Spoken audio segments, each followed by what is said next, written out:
말씀 앞에서 경외함으로 주께 하겠습니다. 예레미야, 구약 예레미야 17장 5절부터 8절 말씀입니다. 구약 예레미야 17장 5절부터 8절 말씀입니다.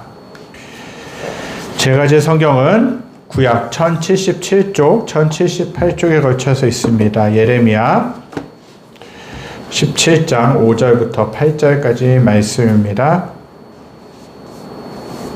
구약 1077쪽, 1078쪽에 걸쳐서 있습니다. 예레미야 17장 5절부터 8절까지 말씀입니다. 다 찾으셨으면 제가 5절부터 7절까지 봉독해 드리고요. 마지막 8절 말씀만 함께 읽도록 하겠습니다. 여호와께서 이와 같이 말씀하시느니라. 무릇 사람을 믿으며 육신으로 그의 힘을 삼고 마음이 여호와에게서 떠난 그 사람은 저주를 받을 것이라. 그는 사막의 떨기나무 같아서 좋은 일이 오는 것을 보지 못하고 광야 간조한 곳 건건한 땅 사람이 살지 않는 땅에 살리라.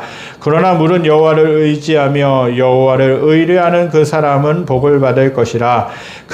8절 함께 읽겠습니다. 그는 물가에 심어진 나무가 그 뿌리를 강변에 뻗치고 더위가 올지라도 두려워하지 아니하며 그 잎이 청청하며 가무는 해에도 걱정이 없고 결실이 그치지 아니함 같으니라. 아멘. 우리는 살아가면서 무엇인가를 참 의지하면서 살아갑니다. 어떤 사람들은요 돈을 의지하면서 살아갑니다. 그래서 돈을 의지하는 사람, 돈이 나에게 기쁨이 준다, 나에게 소망을 준다라고 생각하는 사람들은 물불 가리지 않고 돈을 벌 수 있는 것이라면 돈을 번다라는 것이죠. 왜? 그 돈이 주는 기쁨이 있으니까 그런 것이에요. 돈을 의지하기 때문에 그런 것이에요. 그래서 내 수중에 돈이 없으면 불안하고 내 수중에 돈이 있으면 또 마음이 풍족해지는 것들을 만족해야 되는 것도 보게 되죠. 어떤 사람들은요 사람을 의지하면서 살아갑니다. 누군가로부터 끊임없이 도움을 받기 원하고 누군가로부터 끊임없이 위로를 받기 원하고 누군가로부터 끊임없이 좋은 말을 듣기를 원한다라는 거예요. 그래서 내 스스로 삶을 개척하고 살아가야 함에도 불구하고 여전히 누군가가 나의 삶의 방향을 정해줬으면 하는 그런 생각을 하면서 살아갈 때가 있는 것이죠. 간혹 어떤 사람들은 그 어떤 것도 의지하지 않는다라고 그렇게 말하는 분들도 있습니다. 하지만 실상 깊숙이 들어가 보면요. 다른 어떤 것이나 내 자신을 의지하고 살아가는 경우가 많이 있습니다. 사람이기 때문에 무엇인가를 의지할 수밖에 없다라는 거예요. 사람이 연약하기 때문에 한계가 있는 존재이기 때문에 무엇인가를 의지하면서 살아간다라는 것이에요. 그런데 이 특정한 내상을 의지하는 그 마음 안에는 대부분은 내 안에 채워지지 않는 공허한 마음이 있다라는 거예요. 빈 마음이 있다라는 것이죠. 그 빈 마음을, 공허한 마음을 어떤 것으로든 채워보려고 노력하는 것이에요. 그래서 마음 가운데 허전함이 많으면 많을수록 무엇인가를 통해 채워보려고 시도하는 것이에요. 그러나 그 빈 마음을 채워보려고 노력하면 노력할수록 점점 더 마음은 공허해지고 메말라갑니다. 여러분들 탄산음료 좋아하세요? 여러분들 음료수가 있죠. 물을 마실 때와 탄산이나 다른 음료를 마실 때 어떤 차이가 있어요?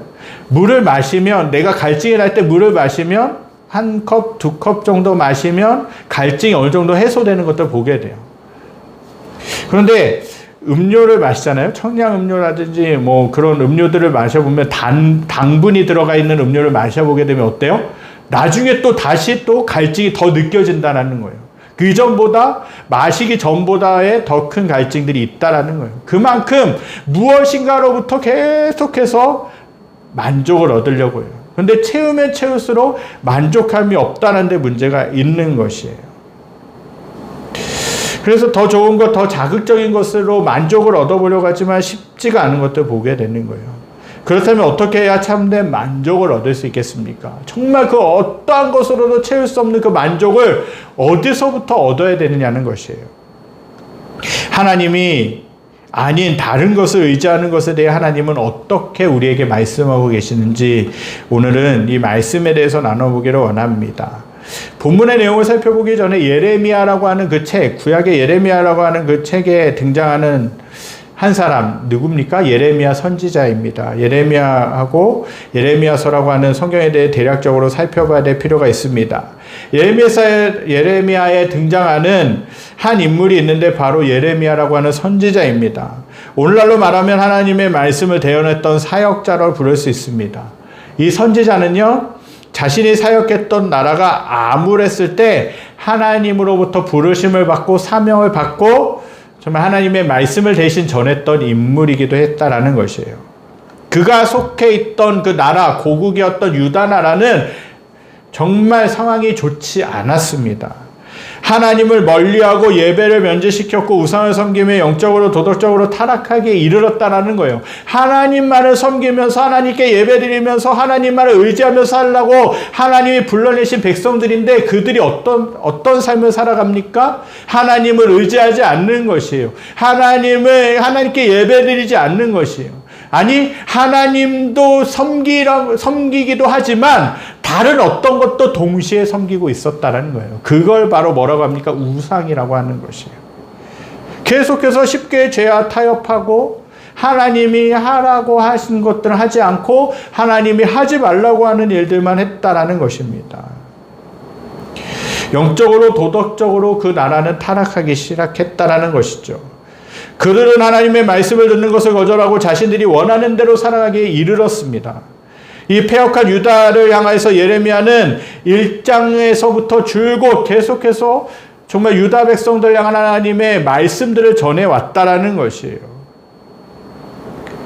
그는 계속해서 그 곡을 위하여서 눈물로 기도하고 눈물로 계속해서 말씀을 전하면서 호소했기 때문에 이 예레미야 선지자의 별명이 눈물의 선지자였다라는 것이에요. 그만큼 예레미야 선지자가 그 땅에서 복음을 전하면서 말씀을 전하면서 하나님의 사명을 감당하면서 많은 고통과 많은 어려움이 있었다라는 것이에요. 계속해서 하나님의 말씀을 그 예레미야 선지자가 전했음에도 불구하고 그들은 어떻습니까? 돌이키지 않는 것이에요. 회개하지 않는 것이에요. 잘못된 것에 대해서 돌이키고 회개하고 하나님께로 나와야 됐음에도 불구하고 그들은 돌이키질 않고 오히려 우상 숭배를 더하고 하나님께 대하여 계속해서 죄를 짓는 것이에요. 점점 더 완악해져 갔고 패역해져 갔던 사람들이 유다 백성들이었다라는 것이에요. 오히려 그 말씀을 하나님의 말씀을 전했던 예레미야 선지자를 핍박하고 감옥에 가두고 조롱하고 그렇게 멸시했다라는 것이에요. 하나님의 부르심을 받고 자신을 위해서가 아니라 자신이 속한 유다를 위해 하나님을 위해 사명을 다하고 있었는데 유다 백성들은 하나님께로부터 돌아오기는커녕 회개하고 하나님께 돌아오기는커녕 오히려 자신을 공격하고 자신을 미워할 때 얼마나 고통스러웠겠습니까? 그래서 예레미야 15장 16절 17절에서 하나님 앞에 한탄하듯이 예레미야는 기도하고 고백하고 있는 것들을 보게 됩니다. 그럼에도 불구하고 하나님은 예레미야 선지자를 격려하시면서 그를 통해 끊임없이 심판의 메시지를 유다 백성들에게 선포하셨다는 것입니다. 그러나 그 유다 백성들을 향한 하나님의 택하신 유다 백성들을 향한 그 징계의 선포 또 저주의 선포에 대해서 하나님이 전하셨던 그 이면에는 뭡니까? 그들이 돌이켜서 회개하고 돌이켜서 정말 하나님께로 돌아오라고 하는 이면이 있다라는 거예요. 왜 자녀들을 훈육하고 왜 자녀들에게 매를 때리고 자녀들을 가르칩니까? 잘못된 것에 대해서 왜 자녀들에게 가르칩니까? 왜 잔소리를 합니까? 그 잘못된 것에서부터 돌이키기를 원하기 때문에 그런 것이에요. 만약에 아이가 잘못된 행동을 하는데 내가 부모지만 그 아이에게 정말 쓴소리를 하지 않으면 그 아이가 잘못된 건지를 모르고 계속 그 잘못된 행동을 한다라는 것이에요. 만약에 잘못된 행동을 그 아이가 하고 있음에도 불구하고 그 부모임에도 불구하고 그렇게 자녀에게 쓴소리를 하지 않는다면 그 자녀에게 부모는 무관심하다라는 증거라는 거예요. 정말 하나님으로부터는 무서운 벌이 뭔지 아십니까? 무관심이라는 거예요. 무관심. 여러분들 사람에게 가장 고통스러운 것이 무관심이에요. 무관심. 하나님이 유다 백성들을 사랑하시기 때문에 그들이 죄악을 저지르고 있고 그들이 잘못한 것을 돌이켜야 되기 때문에 하나님은 계속해서 예레미야 선지자를 세우셔서 말씀, 정말 무시무시한 말씀을 전하시는 거예요. 돌이키지 않으면 하나님이 벌을 내리실 수밖에 없다. 하나님이 그 백성들이 고통을 가하실 수밖에 없다라는 거예요. 그러나 돌이키면 하나님은 용서해 주시겠다라고 하신 거예요. 그렇게 하나님이 그 백성들을 사랑하셨지만 유다 백성들은 돌이킬 기미가 보이지 않았다라는 것이에요. 이러한 하나님의 의도가 예레미야 전체에 깔려 있습니다. 그래서 유다 백성들이 이 말씀을 듣고 하나님께 돌아오기를 바라시면서 인내하셨다라는 거예요. 그러나 결국 유다 백성들은 이 경고를 무시하고 하나님이 내리시는 엄청난 재앙을 당하고 말았다라는 것이에요. 여러분들, 하나님이 내가 죄를 저질렀을 하나님이 무엇인가 일들이 잘못되거나 무엇인가 벌을 내리시거나 그런다면 하나님이 나를 미워하시기 때문에 그런 것이 아니라 그 잘못된 것에 대해서 하나님이 돌이키기를 원하시기 때문에 하나님이 내리시는 거예요. 그래서 내가 무엇인가가 좀 내 마음이 좋지 않거나 내 마음이 좀 어긋나 있거나 내 삶에 내 일상이 좀 어긋나 있으면 정말 내 안에 죄악이 무엇입니까? 내가 회개하지 못한 것이 무엇입니까? 또 하나님께 물으시면서 하나님께 기도하면서 내가 잘못된 죄가 떠오르면 하나님께 회개하면 되는 거예요. 그러면 하나님은 뭡니까? 동에서 서가 먼 것 같이 그 죄를 하나님이 잊어버리시겠다라고 용서해 주시겠다라고 말씀하신 거예요. 오늘 읽은 말씀에서도 유다 백성들의 하나님의 경고의 메시지가 담겨져 있어요. 오늘 읽은 말씀 보면요, 두 종류의 사람이 등장합니다. 한 사람은요, 사람을 의지하고 그 사람이 힘이 될 것을 믿고 살아감으로 인해 그 마음이 하나님으로부터 떠나 있는 사람이라는 거예요. 그리고 그와는 정반대로 한 사람이 등장하는데 그 사람은 하나님께 관심을 두고 그분을 믿고 의지하는 사람이에요. 이 두 종류의 사람은, 두 부류의 사람은 그의 삶은 극과 극으로 나누어지게 되는 것도 보게 됩니다. 먼저 사람을 의지하고 사람이 나에게 힘이 되어줄 것을 믿는 사람은 하나님을 어떻게 대하신다고 말씀하십니까? 그 사람은 하나님의 저주를 받을 것이라고 말씀하십니다. 정말 무서운 말씀이에요.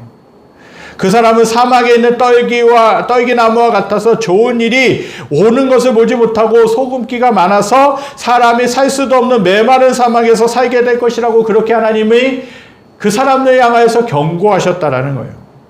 그곳에는 물도 없습니다. 먹을 식량도 극히 부족합니다. 어떤 열매도 얻을 수 없습니다. 그래서 생존의 문제를 해결하는 데만 급급해서 메마른 삶을 살 수밖에 없다라는 것이에요.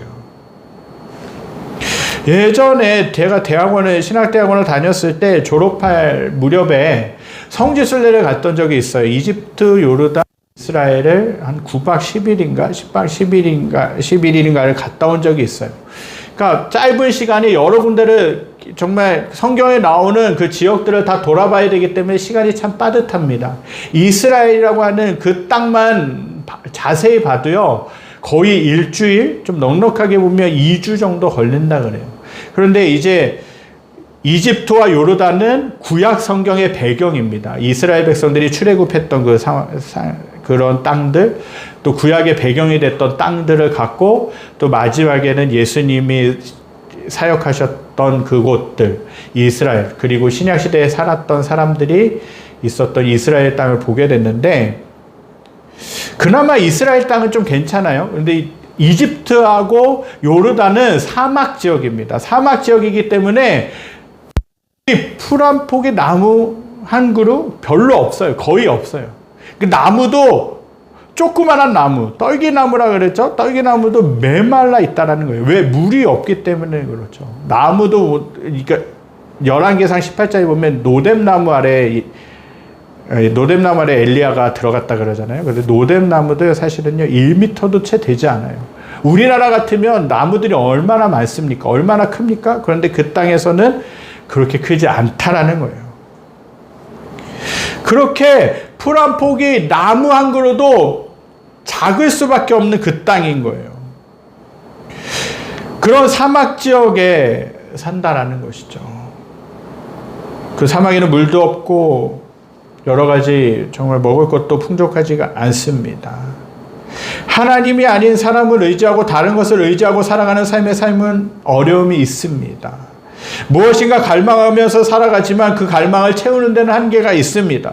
계속해서 목마릅니다. 되는 일이 없습니다. 불평과 불만이 끊이지 않습니다. 계속해서 하나님을 바라보고 살아가야 됨에도 불구하고 하나님이 아니라 하나님을 언젠가부터 잃어버리고 내가 살기에만 급급해서 앞에만 급급해서 다른 것들만 의지하면서 살아가게 되면요, 계속해서 메마른 삶을 살아갈 수밖에 없다라는 거예요. 계속해서 목마른 삶을 살아갈 수밖에 없다라는 것입니다. 그러니까 나의 삶이 메마르니까, 나의 삶이 피폐해지니까 어떻습니까? 사람들이 삶이 피폐해지면 피폐해질수록 입술에서 나오는 건 뭡니까? 찬양입니까? 기도입니까? 말씀입니까? 아니라는 것이에요. 원망하는 것, 불평하는 것, 투정하는 것, 짜증나는 말, 그런 말들이 튀어나오는 것이죠. 사람을 믿고 정말 그 사람이 없으면 죽고 못 살 것 같은 그 사람이라 할지라도 어느 순간에 그 사람이 나로부터 돌아서고 내 마음 가운데 상처를 주고 내 마음 가운데 비수를 꽂습니다. 결정적인 순간에 배신하죠. 잔인한 상황 같지만 하나님을 의지하지 않고 하나님을 멀리한 채 그것만 의지하고 있는 사람에게 모습은 이렇다라는 것이에요. 여기서 저는 사람을 대표적으로 언급했지만 명예도 물질도 여러 가지 타이틀도 나를 지켜줄 수 없다라는 것입니다. 요한복음 4장에는 사마리아 여인에 대한 이야기가 나옵니다. 그 여인은 남편을 6명이나 바꾸었지만 만족을 경험할 수 없었던 여인이었어요. 자신의 만족을 위해 다른 것을 찾았지만 그것에는 진정한 만족이 없었고 오히려 더 공허할 뿐이었어요. 그래서 사람들의 비난이 두려워서 한낮에 강렬한 태양빛이 내려지는 그 시간에 아무도 보지 않는, 아무도 오지 않는 그 우물가에 물을 기르러 왔다라는 것이에요. 그때에 누구를 만났습니까? 예수님을 만났다라는 거예요.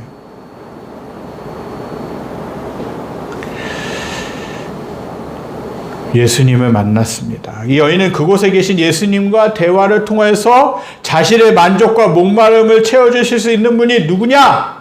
다른 어떤 것이 아니라 나의 남편이 아니라 나의 어떤 세상적인 것이 아니라 예수님이라는 사실을 깨달았고 진정한 기쁨을 누릴 수 있었다라는 것이에요. 그리고 그 예수님에 대해서 자랑하면서 전해주는 삶을 살았다라는 것입니다. 저 여러분들이 다른 것들 필요한 것들이에요. 제가 언급했던 것들 다 필요한 것들이에요. 돈이 있어야 살아가지 않습니까? 돈이 있어야 되잖아요. 하루하루 살아갈 때마다 돈이 있어야 되잖아요. 돈도 있어야 돼요. 사람도 나를 격려해주고 나를 지지해주고 나와 함께하는 같이 더불어 살아갈 수 있는 이웃도 필요해요. 사람도 필요해요. 그러나 하나님이 더 필요하다라는 것이에요. 오늘 읽은 말씀에 보니까 신기한 나무 한 그루가 등장합니다. 오늘 8절 말씀입니다. 오늘 읽은 8절 말씀 우리 함께 읽도록 하겠습니다. 한번 넘겨주세요. 함께 읽겠습니다. 그는 물가에 심어진 나무가 그 뿌리를 강변에 뻗치고 더위가 올지라도 두려워하지 아니하며 그 잎이 청청하며 가무는 해도 걱정이 없고 결실이 그치지 아니함 같으니라. 아멘. 가히 살인적인 더위와 가뭄이 찾아와서 다른 나무들은 다 메말라가고 두려움에 떨며 걱정하고 있는데 이 나무는 두려움도 없습니다. 걱정도 없습니다. 메마르지도 않는다라는 것이에요. 그 이유가 무엇입니까? 겉만 보면 여느 사막에 있는 나무와는 다를 것이 없습니다. 딱 겉으로만 보면 어떤 나무와도 다를 것이 없어 보여요. 그러나 보이지 않는 곳에 결정적인 비밀이 숨겨져 있는 것이에요. 뭡니까? 그 나무의 뿌리는 강변에 깊이 뿌리를 내리고 있는 것이에요. 수분이 있는 곳, 강이 있는 곳, 그곳에 뿌리를 내리고 있는 것입니다. 그래서 그 나무가 뿌리를 내리고 있는 강에 물이 마르지 않는 한 그 나무는 어떠한 더위가 오고 가뭄이 와도 두려워질 것이 없어요. 매일매일의 삶 가운데서 그 물이 마르지 않으면 매일매일 푸른 잎을 낼 수 있다라는 것이에요. 그 나무는 열매도 풍성하다는 것입니다.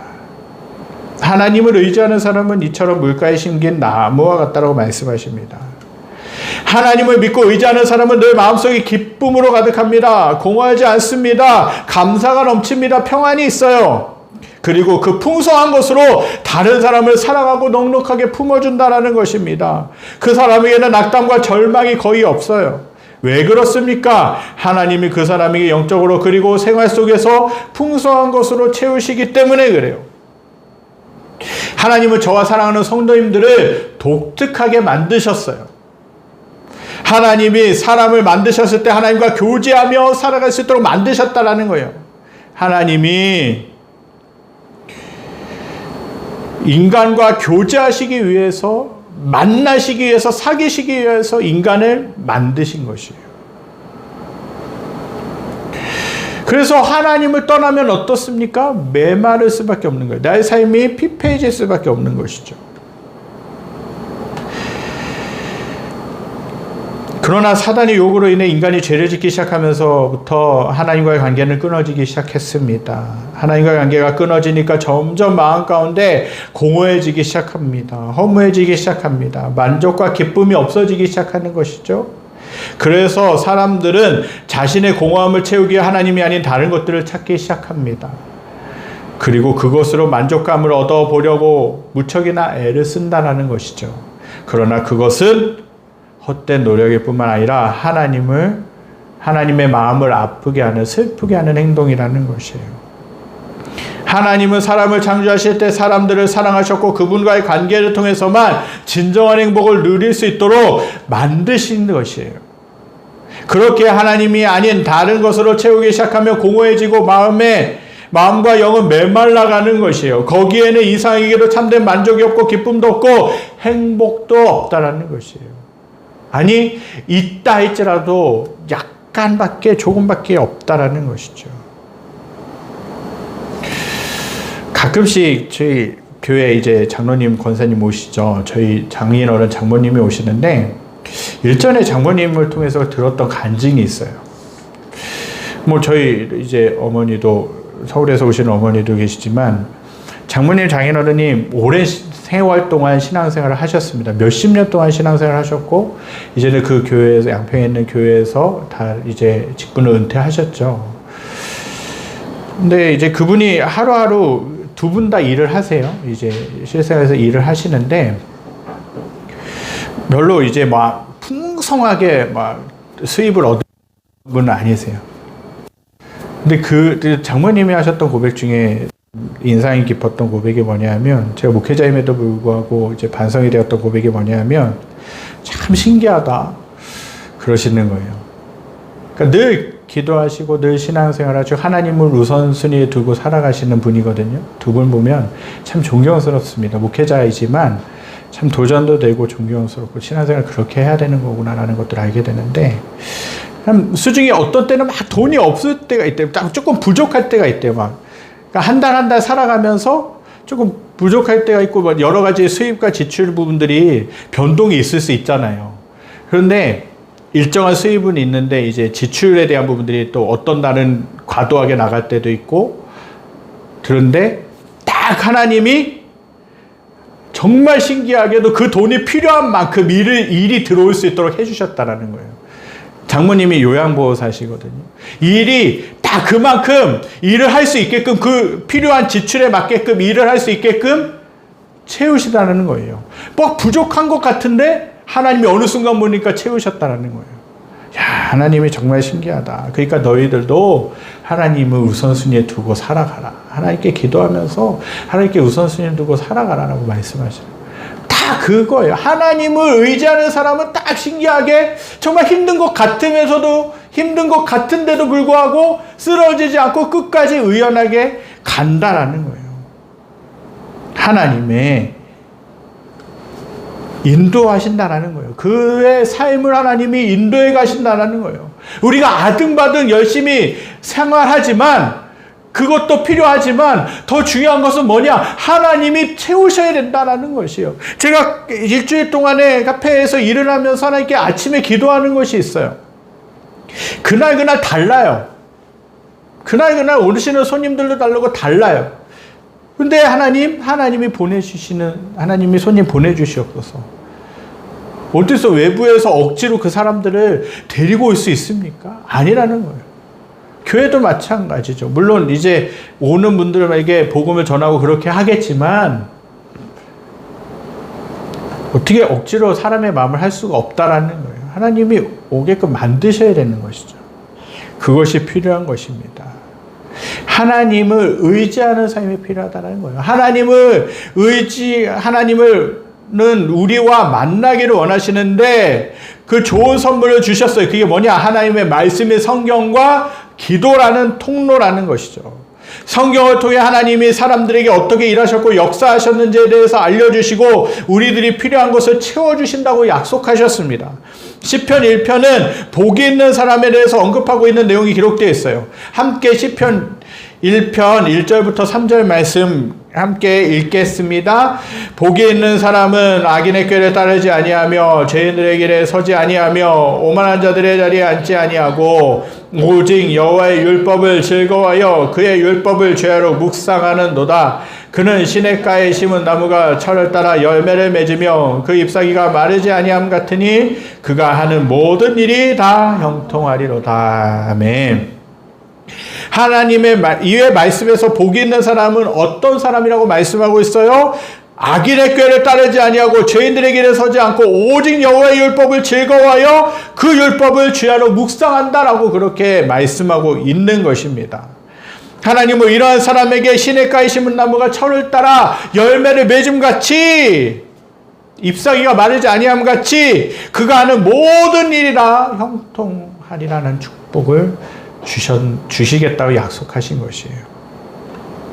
또한 하나님은 기도를 통해서 우리들의 마음에 어려움을 토로하고 그분의 위로를 받을 수 있는 길을 알려주셨습니다. 기도를 통해 나의 마음에 있는 모든 것들을 쏟아놓고 솔직하게 하나님은 우리가 반응하고 나오기를 원하신다는 거예요. 시편 62편 8절에 다윗은 우리가 어떻게 하나님께 나아가서 기도해야 되는지를 알려주고 있습니다. 우리 함께 읽겠습니다. 백성들아 시시로 그를 의지하고 그의 앞에 마음을 토하라. 하나님은 우리의 피난처시로다. 아멘. 다윗은 자신을 비롯한 모든 사람들이 하나님을 의지하고 그분께 마음을 토하기를 원하고 있음을 믿습니다. 다윗과 같이 얼마나 파란만장한 삶을 다윗은 살아왔습니까? 얼마나 정말 굴곡이 많은 삶을 살아왔습니까? 만약에 그 삶에 하나님을 의지하지 않았다면 다윗은 어려울 수밖에 없었을 것입니다. 낙심한 가운데서 피폐해진 삶을 살 수밖에 없었을 것이에요. 그러나 다윗은 우여곡절이 있었음에도 불구하고 파란만장한 삶을 살았음에도 불구하고 하나님을 의지하였기 때문에 하나님께 고백할 수 있었다라는 것이에요.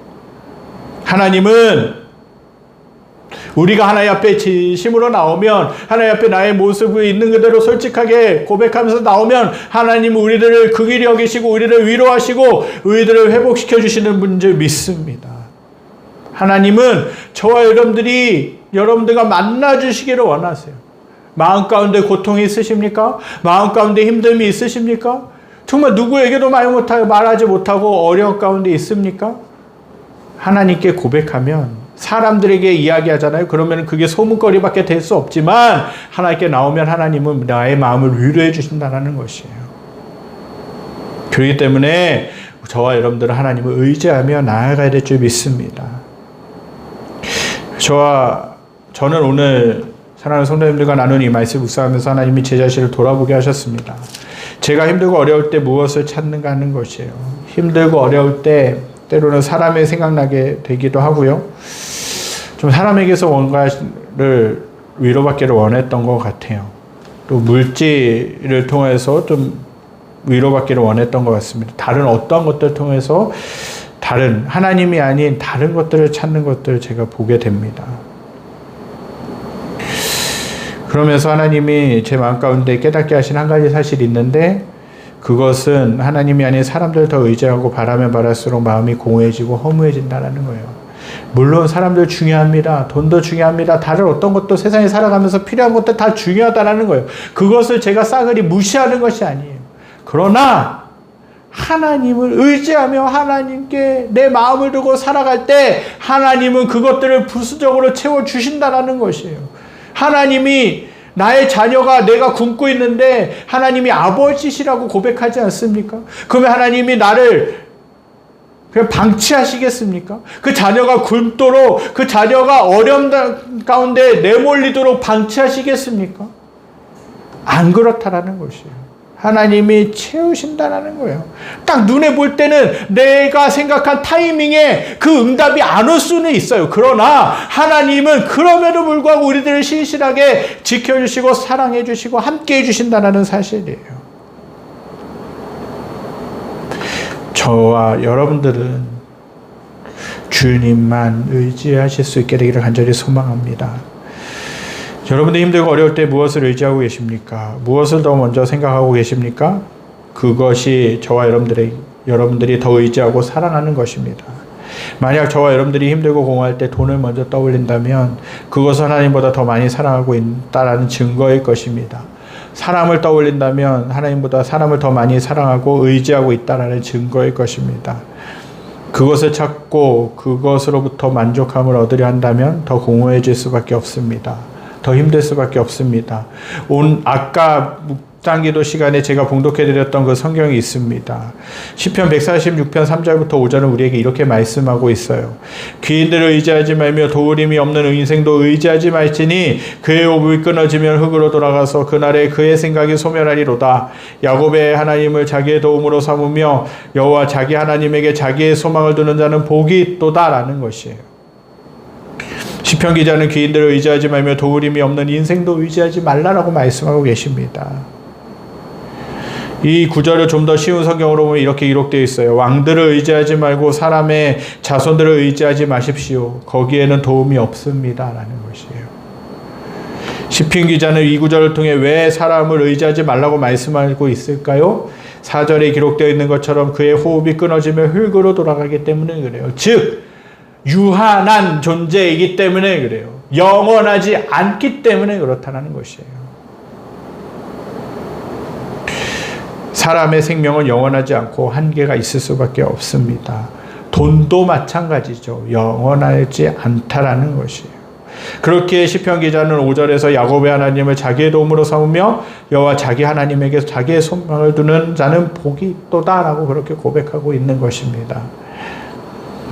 세상에 있는, 즉 변할 수밖에 없는 것들을 의지하고 그것에 마음을 두면 우리의 마음은 불편할 수밖에 없어요. 평안하지 못하다라는 것이에요. 기쁨도 없어요. 왜 그렇습니까? 내가 의지하고 있는 그것에 따라서 나의 마음도 변하기 때문에 그래요. 그러나 영원히 변하지 않으시는 그 하나님 앞에 나의 신앙의 뿌리를 내리고 나의 삶의 뿌리를 내리고 살아갈 때 우리는 흔들리지 않는 믿음을 가지고 끝까지 살아갈 수 있는 줄 믿습니다. 그 마음 가운데 하나님이 주시는 그 마음에는 평안이 있는 줄 믿습니다. 하나님이 주시는 마음 가운데는 기쁨이 있는 줄 믿습니다. 하나님이 주시는 그 위로 가운데는 영원한 기쁨, 영원한 소망이 있는 줄 믿습니다. 저와 여러분들이 아무쪼록 변하는 것, 세상이 변하는 것들, 필요한 것들이지만 변하는 것들이 내 마음을 쏟고 그것에 의지하고 그것을 받들며 살아가는 삶이 아니라 영원하신 하나님만을 의지하며 하나님이 주시는 축복, 하나님이 주시는 물질의 축복, 하나님이 주시는 사람이 함께하는 축복, 하나님이 주시는 그 은혜 가운데 저와 여러분들이 살아가실 수 있게 되기를 간절히 소망합니다. 우리 이 시간 말씀 기억하면서 찬양드리기 원합니다. 나 무엇과도 주님을 바꾸지 않겠습니다. 하나님 붙잡아 주시고 인도하여 주시옵소서. 다른 어떤 은혜 구하지 않겠습니다. 하나님이 아닌 다른 것으로부터 은혜를 구하지 않겠습니다. 사실은 그것들은 나에게 하나님이 주신 그 돈, 사람, 시간, 그것들은 사실 도구라는 것이에요. 그것들이 휘둘려 살아가는 것이 아니라 하나님이 그걸 다스리라고 주신 것입니다. 하나님 진정으로 섬길 분이 누굽니까? 하나님이라는 거예요. 진정으로 사랑해야 될 분이 하나님이시라는 것이죠. 우리가 이 말씀 기억하면서 다른 어떤 은혜 구하지 않겠습니다. 하나님만을 바라보겠습니다. 찬양하며 나가겠습니다. 나 무엇과도 주님을 바꾸지 않으니, 나 무엇과도 주님을 바꾸지 않으리. 다른 어떤 은혜 구하지 않으리. 오직 주님만이 내 삶의 도움이시니 그의 얼굴 보기 원합니다. 처음부터 찬양합니다. 나 무엇과도 주님을 바꾸지 않으리. 다른 어떤 은혜 구하지 않으리. 오직 주님만이 내 삶의 도움이시니 주의 얼굴 보기 원합니다. 주님 사랑해요. 주님 사랑해요.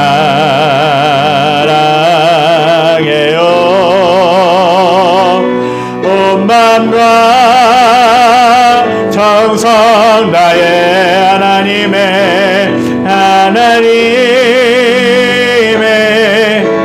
진실한 친구 되기 원합니다. 나 무엇과도 주님을 바꾸지 않으니, 나 무엇과도 주님을 바꾸지 않으리. 다른 어떤 은혜 구하지 않으리.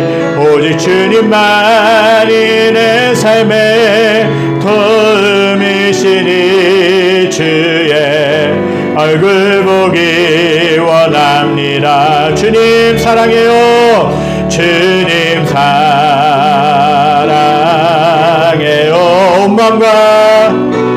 온 마음과 정성 다해 하나님의 신실한 친구 되기 원합니다. 하나님의 신실한 친구 되기 원합니다. 하나님의 신실한 친구 되기 원합니다. 저 여러분들은 힘들고 어려울 때 무엇을 의지합니까? 힘들 때가 있죠. 참 삶이 어렵습니다. 참 삶이 하루하루 하나하나의 산을 넘어가는 것 같은 그런 시간들이 있죠. 하나의 고비를 넘어가면 또 하나의 고비가 생기고 또 다른 어떤 것들이 생깁니다. 그럴 때마다 저와 여러분들이 의지하고 있는 겁니까? 힘들고 어려울 때 의지하고 있는 것이 무엇입니까? 내가 하나님을 믿는다고 하지만 여전히 하나님 외에 다른 것들을 찾고 계시지 않습니까? 돈이 내 삶의 만족이 될 것처럼 생각하면서 어떻게든 돈을 좀 더 벌고자 아등바등하며 살고 계시지 않습니까? 물론 필요합니다. 물론 가정의 경제가 세워지고 돈이 필요하고 생활하는 데 있어서 여러 가지가 필요합니다. 그러나 하나님이 채워주셔야 돼요. 그것도 계속해서 하나님이 아닌 다른 것들을 쫓아 추구하고 살아가다 보면요, 우리의 삶은 피폐해질 수밖에 없고 공허해질 수밖에 없고 힘들 수밖에 없습니다. 시냇가에 심은 나무가 잎이 푸른 것처럼 열매를 많이 맺는 것처럼 우리 또한, 저와 여러분들 또한 하나님만을 의지하는 것이 너무나도 중요한 줄 믿습니다. 하나님만을 의지할 때 하나님이 그 모든 것들을 채우시고 이끄시고 함께 하신 줄 믿습니다. 하나님, 내가 하나님만을 우선순위로 두겠습니다. 하나님을 뒤로 제쳐놓고 나의 삶이 바빠서, 나의 삶이 분주해서 하나님을 뒤로 밀어두고 살아왔던 것들 회개합니다. 하나님 용서하시고 다시금 하나님을 찾게 하여 주시옵소서. 하나님을 기쁘게 하여 주시옵소서. 하나님 주시는 기쁨으로, 하나님 주시는 소망으로 살게 하여 주시옵소서. 저 여러분들이 이런 믿음의 고백을 살아가실 수 있게 되길 간절히 소망합니다. 기도하겠습니다. 하나님, 오늘 말씀을 나누면서 오늘 말씀을 하나님 아버지 같이 또 배우면서 우리가 하나님의 다른 것들 의지할 때 하나님은 어떠한 존재로 변모시키시는지 또 하나님이 어떻게 하시는지 우리들이 살펴보았습니다. 하나님을 의지하지 않고 또 다른 것들 세상이 주는 것으로 만족함을 얻으려 하면 할수록 공허해질 수밖에 없고 메마른 땅 소금기가 있는 땅에 살 수밖에 없다는 것을 하나님은 말씀하셨습니다. 그러나 하나님을 의지하는 자에게는 시냇가에 심은 나무가 뿌리를 시냇가에 심은 나무가 시냇가에 심겨진 것처럼 정말 그 잎이 청청하고 가물지 않고 메마르지 않고 열매를 많이 맺겠다라고 주님이 말씀하셨습니다. 하나님, 저희들이 요즘의 삶을 살아오면서 하나님이 아닌 다른 것들을 의지하면서 살고 있지 않았습니까? 하나님이 아닌 다른 것들을 생각하면서 오히려 다른 것들을 더 추구하면서 살고 있지 않았습니까? 하나님 다 용서하시고 예수 그리스도의 벌로 씻어 주시옵소서. 다시금 하나님을 찾게 하시고 하나님이 주신 은혜를 구하게 하여 주시고 하나님이 주시는 기쁨을 구하며 간구하는 저희들의 모습이 될 수 있게 하여 주시옵소서. 그래서 매일매일의 삶을 살아가면서 기쁨이 충만하고 정말 만족이 충만하고 정말 소망이 충만한 삶을 살기에 부족함이 없도록 인도하여 주시옵소서. 우리 사랑하는 성도님들 한 분 한 분 주님 붙잡아 주시고 무엇보다 세상을 살아가면서 하나님이 주시는 기쁨, 하나님이 주시는 소망, 하나님이 주시는 만족으로 충만하게 채워주셔서 하나님 아버지 삶에 기쁨이 있고 활력이 있고 은혜가 충만한 삶을 살아가기에 부족함이 없도록 역사하시고 인도하여 주시옵소서. 한 주간 살아갑니다. 하나님으로부터 오는 은혜로 살게 하시고 하나님으로부터 오는 소망으로 살기에 부족함이 없도록 역사하시고 인도하여 주시옵소서. 여호와는 내게 복을 주시고 너를 지키시기 원하며 여호와는 그 얼굴 내게 비추사 은혜 베푸시기 원하며 여호와는 그 얼굴 내게로 향하여 드사 평강 주시기 원하노라. 이제는 우리 주 예수 그리스도의 은혜와 하나님의 무한하신 사랑하심과 성령의 감화 감동 뜻하심의 역사가 오늘 말씀을 듣고 하나님을 의지하고 하나님으로부터는 만족으로 기쁨으로 살기로 결단하는 사랑하는 성도를 머리머리 위에 그들에 속한 직장과 가정과 모든 삶의 터전 위에 여러 가지 어려움으로 인하여서 고통받고 힘들어하고 있는 이 나라와 이 민족과 전 세계 모든 열방 위에 지금부터 영원까지 함께 계시기를 간절히 축원하옵나이다. 아멘.